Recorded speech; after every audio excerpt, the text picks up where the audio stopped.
ଗେହିଲା ବେଳେ ମହିଳାଙ୍କ ଦୁଧ ଦୁଇକୁ ଚିପିଲେ କ'ଣ ହୋଇଥାଏ? ଗେହିଲା ବେଳେ ମହିଳାଙ୍କ ଦୁଧ ଦୁଇକୁ ଚିପିଲେ କ'ଣ ହୋଇଥାଏ? ଅଧିକ ମଜା ଆସିଥାଏ। କେଉଁ ମହିଳାଙ୍କ ଦୁଧ ଭୁଣ୍ଡି ଅଧିକ କଳା ହୋଇଥାଏ? କେଉଁ ମହିଳାଙ୍କ ଦୁଧ ଭୁଣ୍ଡି ଅଧିକ କଳା ହୋଇଥାଏ?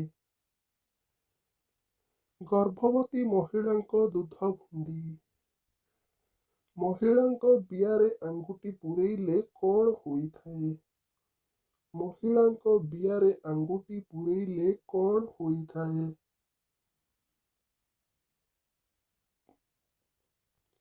ତାଙ୍କୁ ଅଧିକ ମଜା ଲାଗିଥାଏ। କେଉଁ ବୟସରେ ଝିଅମାନେ ସମ୍ଭୋଗ ପାଇଁ ଅଧିକ ଇଚ୍ଛା କରିଥାନ୍ତି? କେଉଁ ବୟସରେ ଝିଅମାନେ ସମ୍ଭୋଗ ପାଇଁ ଅଧିକ ଇଚ୍ଛା କରିଥାନ୍ତି? 20ରୁ 25 ବର୍ଷ ବୟସରେ।